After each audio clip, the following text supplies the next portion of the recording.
그래서 진영 논리에 좌우되는 대북 정책 뭐 이런 내용이 있었습니다. 제가 쭉 뭐 그냥 원문은 뭐 요약한 부분들인데 보니까 7년 전 대통령이 경제자문회의에서 경제보다 북한에 대해 얘기해서 의아심을 가졌다. 이런 얘기입니다. 이 사람은 보수인데 이 사람이 진보에 대해서 진보 정부의 어떤 부분을 이제 비판을 한 겁니다. 비판을. 그래서 지난해 대선 후 진보 정치인이 북한 경제가 고전돼 비핵화 협상이 가능하다고 주장했다. 뭐 이런 얘기도 좀 있었고 2016년 북한이 4차 핵실험 전 남북 경협이 활성화됐다면 어떻게 됐을까? 개성공단을 성공시키고 다른 지역으로 경제특구를 확대했으면 어떻게 됐을까?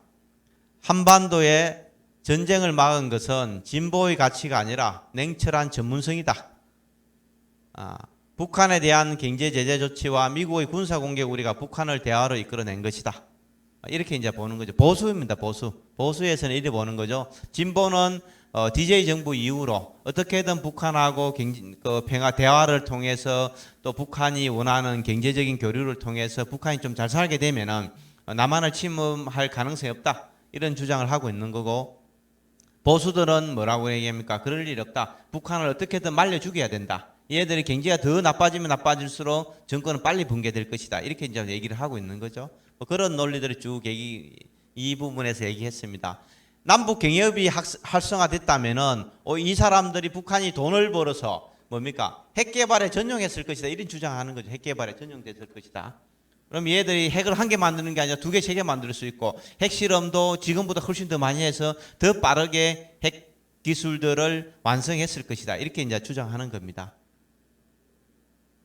그래서 한반도의 전쟁을 막은 것은 진보가 생각하는 평화공존의 그런 개념이 아니라 평화공존이 아니라 어떻게 보면은 냉철한 전문성, 북한의 어떤 정세라든지 북한의 경제라든지 북한의 군사력이라든지 이런 부분들에 대해서 냉철하게 판단해서 우리가 적절하게 조치를 했기 때문이다. 이런 주장을 하는 거고 그래서 경제제재 조치가 성공적이다. 이런 얘기를 하는 거죠. 성공적이다. 미국의 군사 공격 우리가 북한을 대화로 이끌어냈다. 뭐 이런 주장들을 하는 겁니다. 그래서 우리가 이 글들을 읽고 비판적으로 보면 뭐냐? 보수는 대북 강경책을 쓰고 진보는 대북 유화책을 쓴다. 뭐 이런 주장들을 합니다. 어떤 게 오는 거예요? 보수의 강경책이 오는 거예요? 진보의 대북 유화책이 오는 거예요?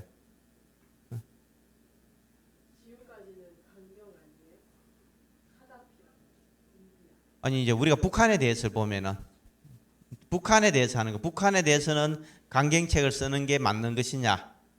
진보의 유화책이 오히려 더 좋았느냐? 효과, 어떤 게 결과, 뭐 효과 이런 측면에서 보면 어떤 겁니까?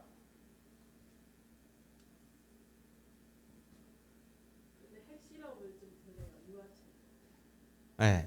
사실은 어떻게 보면은 뭐 천안함 사건이라든지 연평도 포격 사건이라든지 뭐 7.7 디도스 대란이라든지 뭐 여러 가지 많은 이슈들이 거의 보수 정부에 다 일어났거든요. 보수 정부에서 북한이 좀 뭡니까? 지금 어떻게 보면 오물풍선 보내는 것도 오물풍선 보내는 것도 보수 정부에서만 일어나는 거죠. 진보 정부에 있을 때는 거의 일어나지 않고 있습니다. 그렇다 해서 우리가 유화책을 한다 해서 또 좋아지는 건 아니에요. 유화책을 하더라도 우리가 뭡니까? 지금도 뭐 전쟁을 일어나면 안 된다 뭐 이런 얘기 하는데 우리가 전쟁이 나면 안 된다고 얘기한다 해서 북한이 전쟁을 안 하는 건 아니거든요.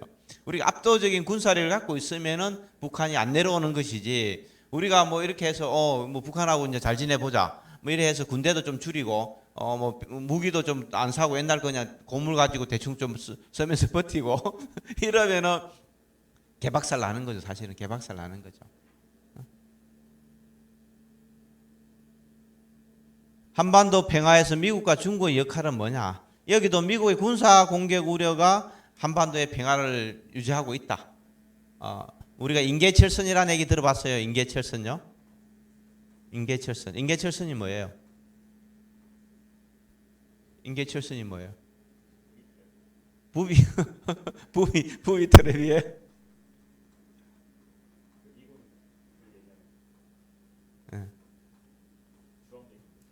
그렇죠. 주한미군을 휴전선 근처에다 배치한다는 거예요. 주한미군을 휴전선 근처에 배치한 북한군이 내려올 때 제일 먼저 미군들을 사살할 수밖에 없다는 거죠. 그리고 우리가 동두천이라든지 어정부라든지 그리고 뭐 문산이라든지 뭐 일정하게 많은 지역에 미군들을 배치해 놓으면은 북한군이 내려오면서 미군들을 하고 공격해서 미군이 사망하면은 뭡니까? 미국이 자동으로 전쟁을 개입한다는 겁니다. 그래서 과거에는 미군들을 우리가 전방에다 다 배치했던 거죠. 전방에다가 일정 부분은 중요한 부대는 팽택이나 오산에 있지만은 사실은 많은 부분들이 전방에 배치했는데 한미 그 작전 군 전시 평시 작전권 뭐 전환 해비하고 하면서 지금 동두천이라든지 여정부라든지 뭐 전방에 있는 미군 부대들 거의 많은 부분들이 지금 팽택으로 다 이전했거든요. 그러면은 북한이 어떻게 보면은 뭡니까? 서울까지 오를 때까지는 팽택 2부까지 점령하면은 미군하고 싸우지 않을 수도 있는 거죠. 용산에 있는 미군 기지도 이제 팽택으로 하고 했으니까. 그러면은 북한이 서울까지만 점령하면 되는 거예요. 수원까지만. 그럼 미국하고 싸울 일이 없는 거죠. 그죠? 우리가 서울 그러면 우리가 지금 집을 사거나 이사를 가려면 빨리 수원 이남에가 살아야 돼요. 여기 살면 안 돼요. 굉장히 위험한 데 지금 살고 있는 거죠. 언제 전쟁이 벌어질지 모르고 북한군이 점령할 수도 있는 그런 지역을 지금 살고 있는 거죠.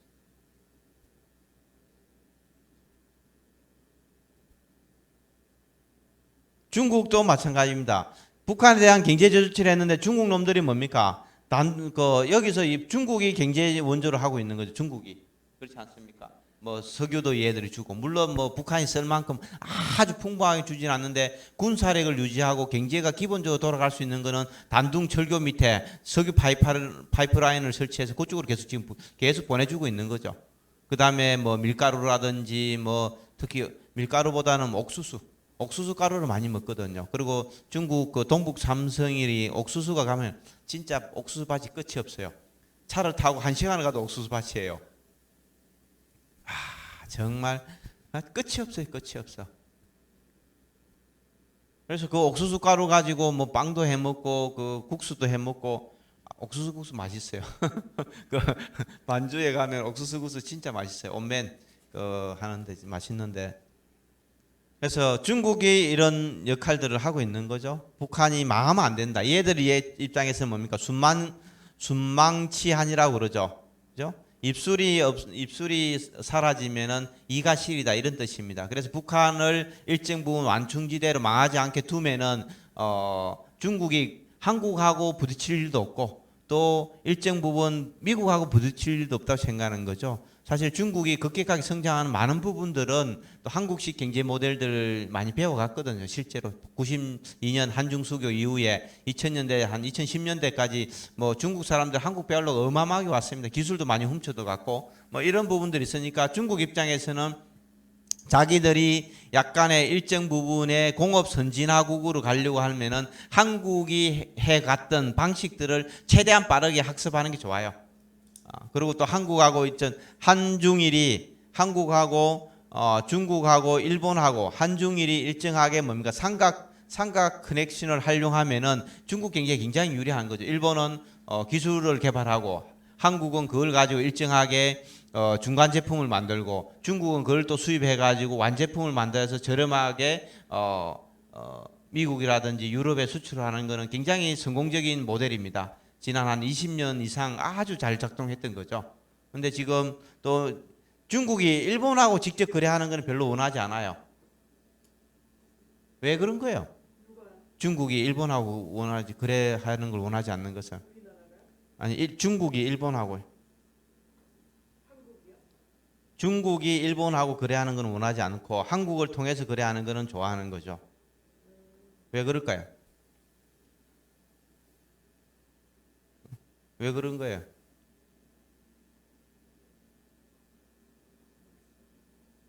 아씨.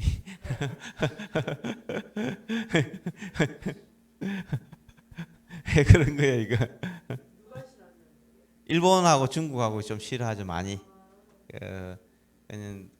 만주 사변 중일 전쟁, 난징 대학살 뭐 이런 것들 일본이 아주 중국에 가서 진짜 잔악한 지배를 많이 했거든요. 그래서 얘들은 굉장히 싫어해요. 그래서 일본, 미국, 중국의 거구주의자들이 일본 그 사람들을 공격하거나 이런 일들이 많이 있는 게 그 트라우마가 굉장히 심해요. 어. 유학생뿐만 아니라 상사 주재원들이나 여행객들 뭐 이런 것들에 대해서 공격들을 자주 합니다. 실제로. 또 일본 사람들이 가서 뭐 아주 진짜 뭐 잔인하게 많이 했거든요. 난징 대학 살 때도 거의 한 50만 명을 죽였는데 거의 뭐 칼 씌워놓고 칼이 몇 명까지 죽일 수 있는지 칼날을 연습을 해봤다는 거 아니에요. 칼도 저도 잘 모르는데 뭐 칼을 가지고 사람 목을 치면은 사람 피하고 이렇게 하면서 단백질이 이 칼에 묻는다는 거예요. 그러면 두 번째, 세 번째 할 때마다 이제 힘은 들고 잘 안 날아간다는 거죠. 탁 칼을 탁 하면 한 번 탁탁 한 번에 날아가야 되는데 잘 안 날아간다는 거예요. 그래서 몇 명까지 칼을 칠 수 있는지 서로 시합도 하고 막 이런 정도로 어마어마하게 죽인 거죠. 뭐 세균전 실험하고 뭐 이런 걸 말할 것도 없고 뭐 이래서 아주 일본에 대해서는 싫어하는 거고 또 약간 두려움을 갖고 있어요. 일본인들에 대해서는. 근데 한국은 만만한 거죠. 자기들이 조선도 청나라의 하나의 속국 정도로 봤기 때문에 실제로는 이 한국 정도는 남북한의 한반도는 중국의 한 일부분이라고 생각하고 있는 거예요. 그래서 우리는 굉장히 좀 만만하게 보는 거죠. 근데 일본에 대해서는 자기들이 굉장히 두려움을 갖고 있어요. 그러다 보니까 일본인들하고 관계를 안 하려고 하는 이런 부분들이 상당히 있습니다. 그래서 한국이 약간의 중간에 완충지대 역할을 해주면은 중국 입장에서도 일본의 기술을 빠르게 습득하고 배울 수 있는 기회가 생긴다고 보는 거죠. 한국 사람들은 또 일본하고 또 일본 사람들이 한국 사람들은 또 좋아하는 편이에요. 뭐 그렇게 좋아하는데 무시하면서 좋아하는데 약간 너희들은 좀 우리 식민지도 받은 놈들이고 뭐 열등한 놈들이니까 너 정도는 우리가 와서 좀 훔쳐가도 우리가 옛날에는 좀 미안한 것도 있고 이래서 좀 약간 좀 인정해주는 측면이 있어요. 일본 사람들은. 뭐 그러니까 우리가 일본으로부터 뭐 80년대부터 어마어마한 기술들을 많이 가져온 거죠. 전자, 반도체, 뭐 조선, 석유화학 뭐 많은 것들이 일본에서 다 온 거죠. 안 온 게 없는 거죠. 안 온 게. 그죠? 그래서 일본 사람들은 약간 자기들이 미안한 것도 있고 하니까 한국 사람들이 좀 훔쳐가도 그냥 뭐 그래 얼마나 못 살면 그렇게 하겠느냐 뭐 이 정도로 인정하고 이런 부분들이 있으니까 뭐 나쁘지 않은 것 같아요. 나쁘지 않은 것 같고 그래서 한반도 평화에서 미국도 굉장히 중요한 역할을 하고 있는 거죠. 군사적으로 지금 현재 러시아와 중국과 맞짱을 뜨고 그 애들이 두려워하는 나라는 미국밖에 없는 거예요. 우리는 저것들이 뭐 쉽게 생각하겠죠. 근데 어쨌든 미국하고 싸우는 건 두려워하고 있는 거고 뭐 그냥 그런 부분에서 얘들은 상당히 미국은 중요한 역할을 하고 있는 거고 중국도 뭡니까? 어떻게든 북한이 망하지 않게 북한의 소요 사태가 일어나지 않도록 어떻게든 막아야 됐다는 생각들을 갖고 있는 것 같습니다. 한국의 보수와 진보 중 어느 쪽도 북한 문제를 해결하지 못한다면 누가 할 것인가? 제가 봤을 때 해결할 사람은 없어요. 보수라 해서 야 우리 북한 한번 쳐들어가서 한번 함장 끝장내버리자 그냥. 응?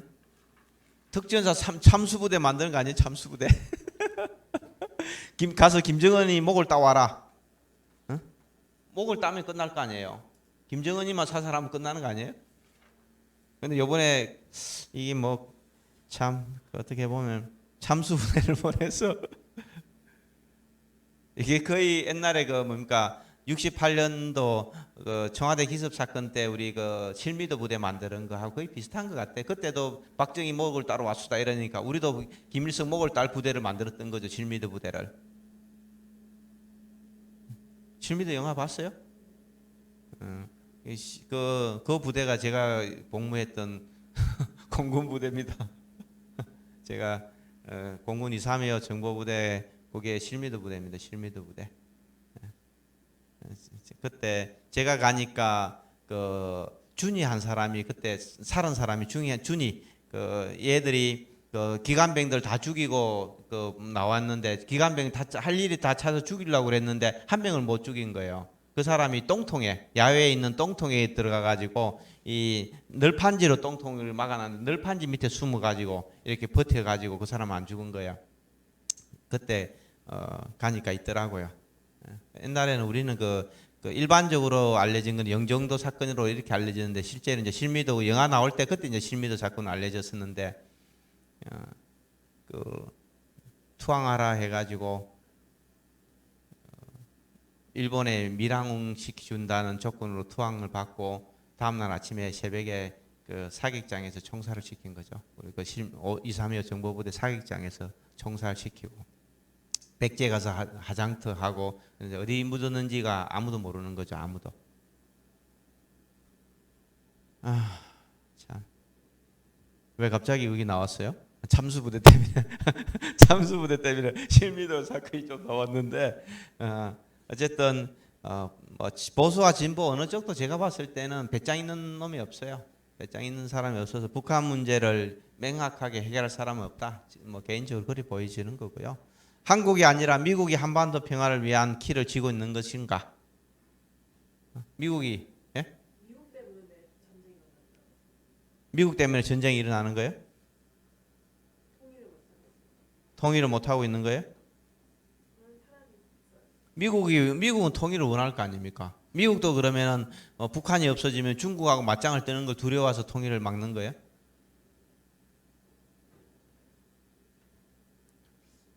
예. 예. 예.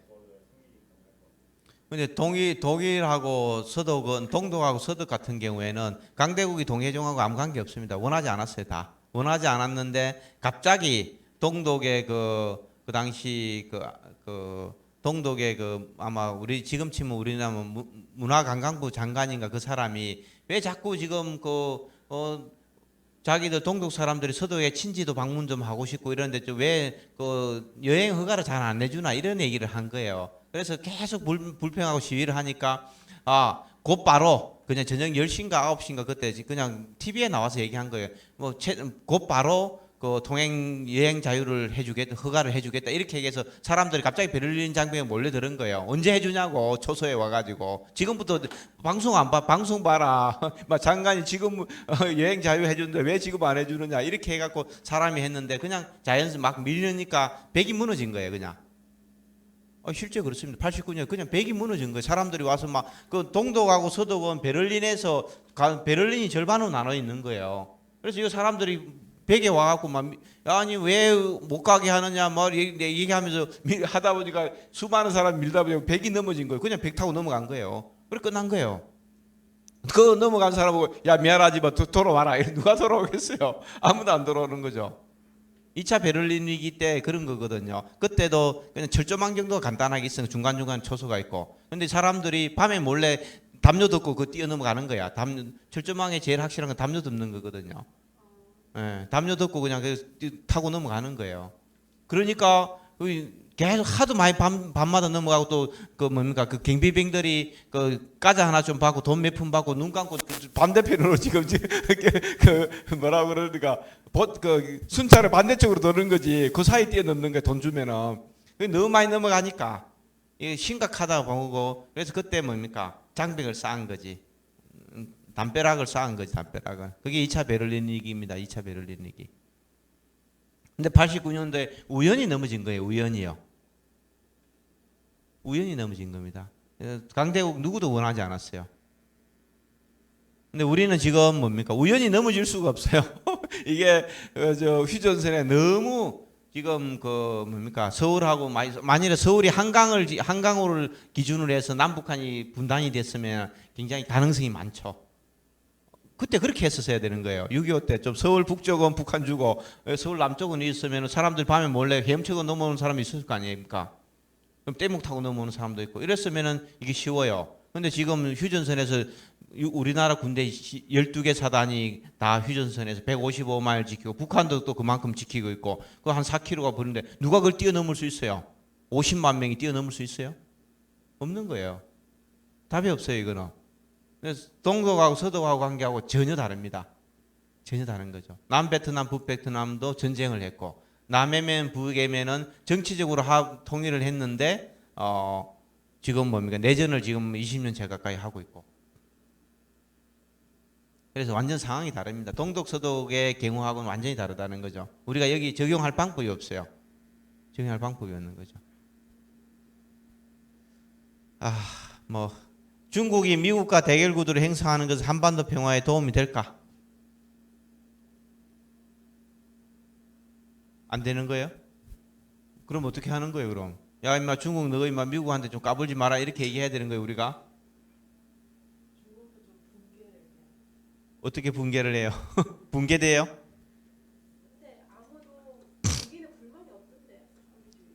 그래요? 사회주의에 대해서 불만이 없어요? 음. 사회주의가 지상 낙원을 지금 건설해주고 있는 건가? 근데 저게 사회주의 체제가 예, 되게 저희 엄마도 80년대 때 예, 학교를 다녔는데 예, 운동권이 다 사회주의 표방이었거든요. 예. 그걸 합리적으로 믿는 사람들이 많이. 그런데 그때만 80년대 그 당시는 하더라도 어떻게 보면은 소련 연방이 붕괴되지 않았으니까 소연방이 붕괴되지 않았으니까 어쨌든 종주국이 살아 있으니까 그때는 괜찮았는데 90년대 넘어서면서 다 학생운동 자체가 이미 뭡니까 구심점이 사라진 거고 우리가 지향점이 사라진 지향점이 에이씨, 어쨌든 뭐 만만치 않은 것 같습니다.